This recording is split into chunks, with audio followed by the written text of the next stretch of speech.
Here.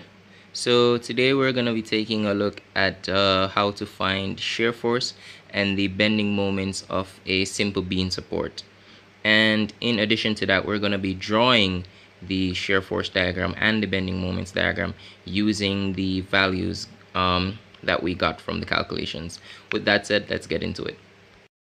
Are from a particular area, meaning you're going to stop at a point and you're going to take the area, the moments from that point. Now, when doing this, there's one important detail you need to take into consideration, and that is the anti-clockwise and clockwise direction. Now, for clockwise direction, the values would be positive, and for anti-clockwise, the values are negative. Okay, so we're gonna start by taking moments at A. All right.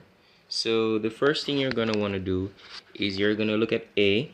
You're gonna come at A, and you're gonna look at the next force that is acting towards the right of A, which is the 40 kilonewtons. And so because the 40 newtons is acting downward, and in this way it would be the force would push the beam to flip in the clockwise direction.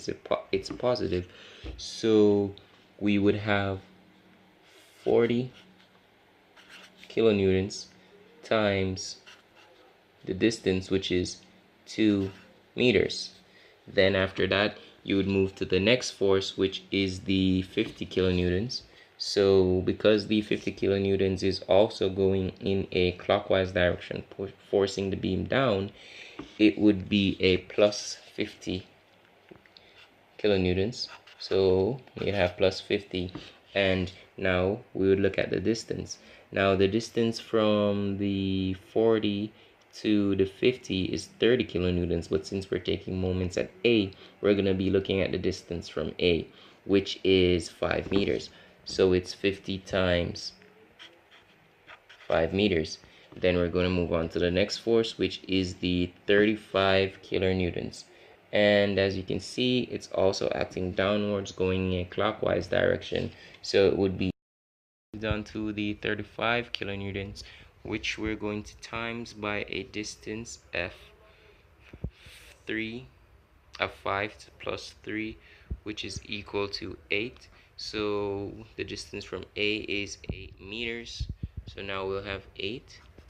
And then now we'll go to the next force, which is B, which is an unknown, but B is acting upwards, which means the force of the beam would be pushed in the anti-clockwise direction, so that would make B negative, and the B would be times by the full length of the beam, which is 9 meters, and we'll equate this all to 0. Now, after doing this, you simply just want to put in your calculations. So you want to times your 40 by your 2, your 50 by your 5, your 35 by your 8, and the minus B times 9. Now, after doing this, you're going to want to add your forces, and then you're going to want to transpose them over to make B the subject of the equation.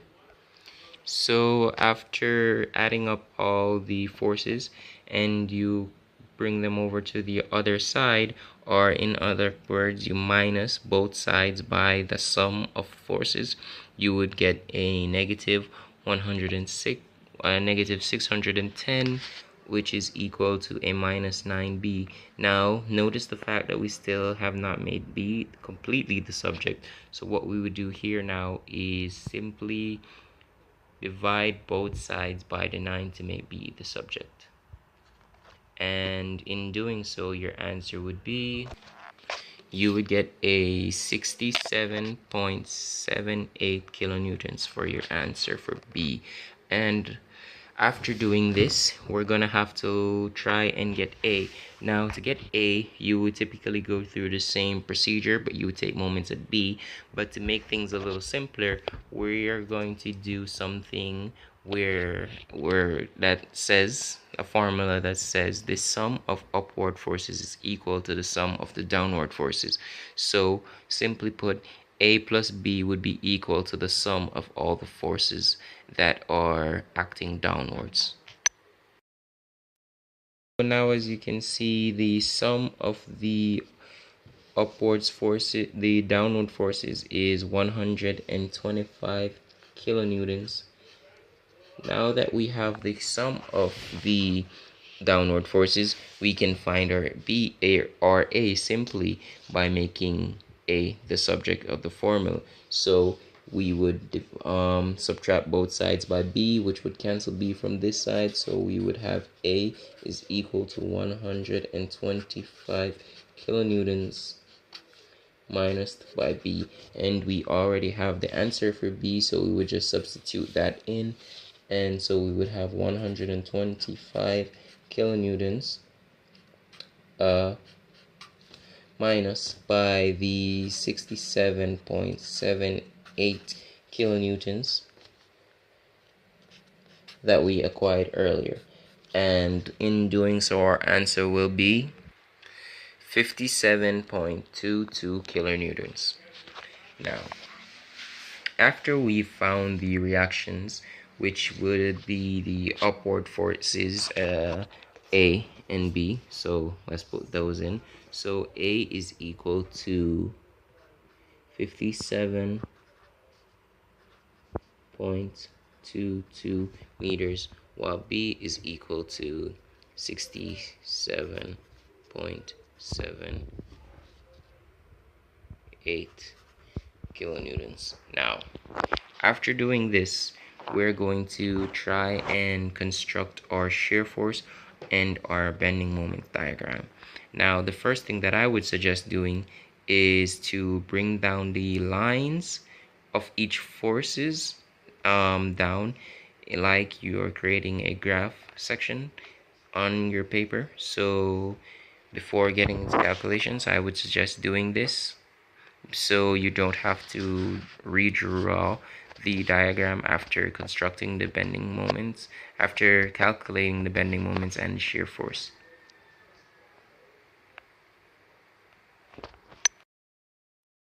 Before we get into actually doing some calculations of the shear force usually requires us to calculate it for each separate point or each separate force. Now, before we start doing our calculations, we'd like to complete this by naming each of our points.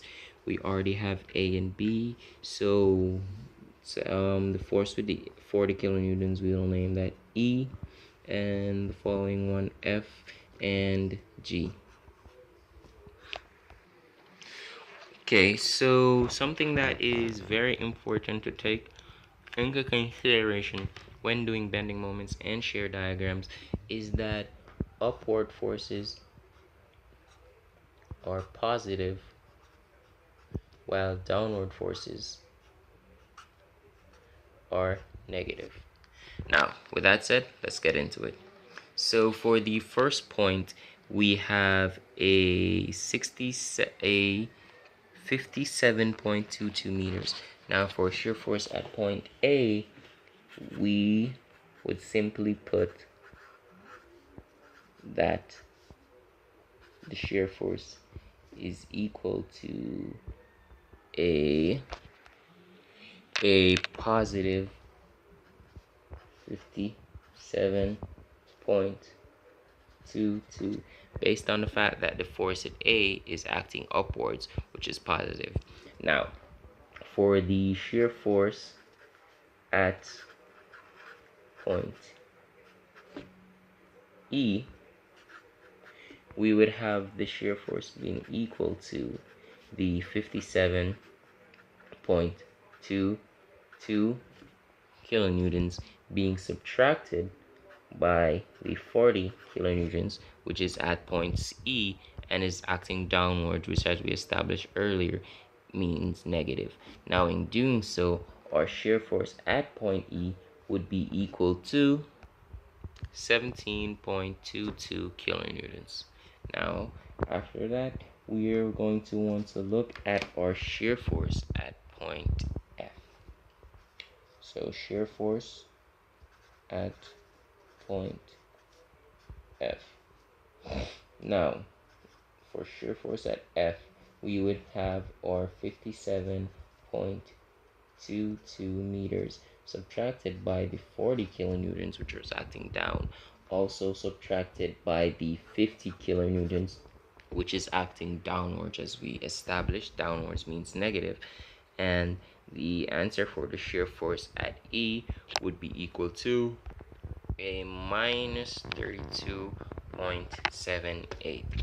Now, after this, we're going to move on to the shear force at point G. Now, at the shear force at G, you would have the 57.22 kilonewtons subtracted by 40, subtracted by 50, and subtracted by the 35 kilonewtons, which, as we already established, is going downwards, which makes it a negative number. And in doing so, our answer for the shear force at G would be equal to. So now, after doing the shear force at point G, we move on to the shear force at point B.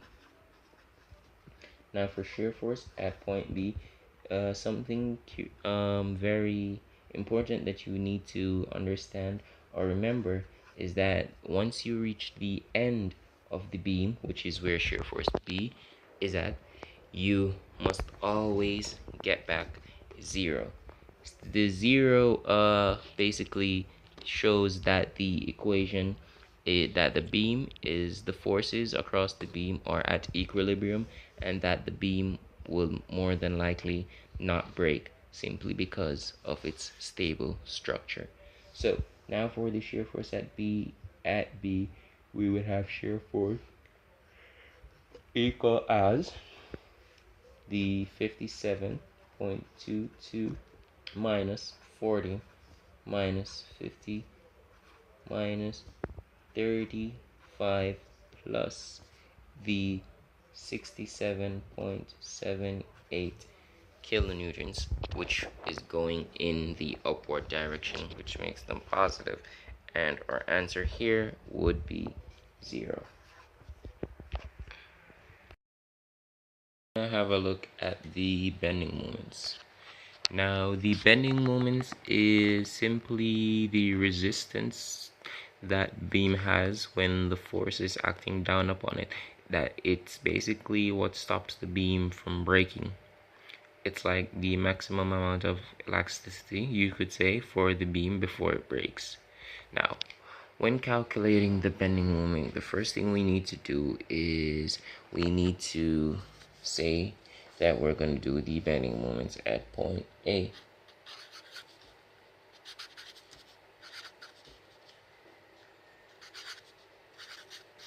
Okay. Now, when calculating bending moments, you're going to want to put the force down back, which is the 57. So the bending moments will be equal to 57.22, and then you're going to want to times it by the distance. Now, as we already know, the 57.2 doesn't have a distance. Now, the distance that we typically use is the distance that's going towards the right. So the distance going towards the other side of the beam. And because that we're at the point A and there is no distance from point A going back into that direction, to the left I should say, the distance that we will time the 57.2 by would be 0, and that would give us 0 for our bending moments at A.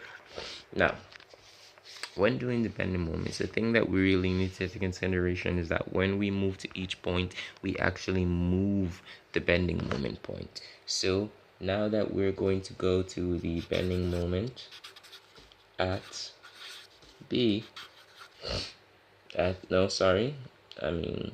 C, we are now placing the point right at C. Now, that means that the distance at C would be zero, because there is no distance from C to the bending moment point. So that means the distance is 0. Now, for the distance of the other force, which would be the 57.2 meters, you would have the bending moments being equal to 57.22 meters times 2 kilograms times 2 meters, I should say, sorry, minus, because the force is going downwards. As we said, we established earlier, downwards means negative and upward is positive. So minus the force of 40 kilonewtons times the distance, as we said, is 0, because it's the point. So now our answer for that would be 114.44 kilonewtons. Now we're gonna move on to the next point, which is point F. So now we're gonna do bending moments at point F. Now, as we established earlier, whenever we're doing the bending moments for a specific point, we move the bending moment to that point. And being that it's at that point, the force at that point will be multiplied by 0, because there is no distance that is moving from that point. So the first thing we want to do is we want to say bending moments equal to, we want to put back our first force, which is the positive 57.22 meters, and then now we want to take into consideration the distance from F to the force of A, and the distance from the 50 meters is 5, the 50 kilonewtons is 5 meters. So now we're going to multiply that by 5 meters. Then now we're going to say the 40 kilonewtons. Now, the 40 kilonewtons being going downward, it will be negative. So we'll have a negative 40 kilonewtons. And now, this is where we're going to have to multiply it by the distance from the point F. So the distance from the 40 kilonewtons, the distance between the 40 kilonewtons and the 50 kilonewtons, which is where point F is, would be 3 meters. So we'll times that by 3 meters, and we'll multiply it by the 50, which is, then we'll minus the 50 times 0. As you know, as we mentioned before, 50 times 0, because the point is not moving. So now we'll calculate it. We'll put this into our calculators, and the answer we should get should be, so we should get an answer of 161.1 kilonewtons. Now we're gonna move to the next point, which is at the 35 kilonewtons, which is point G. So bending moments at point G. Now we're gonna come again and say that the bending moments is equal to, our first thing we're gonna put back is our first force, which is the 57.22 kilonewtons. Now you want to look at the distance from the 35 kilonewtons to the point of A, and the distance between the 35 kilonewtons and the 57 is 8 meters. Then after that, we're gonna wanna put the minus sign and put our next force, which is the 40 kilonewtons, and the distance of the 40 kilonewtons from the 35 kilonewtons is 6 meters. Then after that, we're going to move on to the next force, which is the 50 kilonewtons, which is going downwards, as we mentioned earlier, so it should be a minus, and we're going to multiply that by the distance from the 35 kilonewtons, which is 3 meters. Then we're going to put the 35 kilometers. And like we mentioned, at each point what we're using, the distance would be 0. So 0, we're gonna times that by 0. Now after you've written this, we just simply need to put in the different values in our calculator, and the answer that we should get is, so you should get a 67.76 kilonewtons for point G. Now we're gonna move on to the next point, which is the point at B. Alright, so now we're gonna be looking at the bending moments at point B. So the first thing we're gonna do, as always, we're gonna write back our original force at point A, which is the 57.22 kilonewtons. Sorry, the first force, I should say, not original. Then now we're gonna times that by the distance from B, which is 9 meters, which is the full length of the beam. Then now we're going to take into consideration the next force, which is the 40 kilonewtons, which is times by a distance of 7 meters. Then we're going to take into consideration the next force, which is the 50 kilonewtons, so which is minus because it's going downwards, and we're going to times that by a distance of 4 meters. Then we're going to take into consideration the next force, which is the 35 kilonewtons, which is times by a distance of 1. And then after that, we're going to plus this to the B value, which is 67.78 meters, kilonewtons, I should say, times 0, being that it is the point. Now, key thing that we need to take into consideration is that when we put in these values in our calculator, we should get back 0. If we don't get back 0, that simply means our answer is incorrect, that we did something wrong and we need to go back and check it. So after plugging those values in our calculators, we got back our 0 kilonewtons. So that simply means our answer is correct. Now the next thing we need to do is to plug in these values on our diagram to complete the bending moments and the shear force diagram. Now the first thing I want to do is the shear force diagram. Now for the first value we got for the shear force at point A, we got a value of 57.22 kilonewtons. So I'm going to come right here, and I'm going to assume that 57 is about this distance. So I'm going to mark that point first.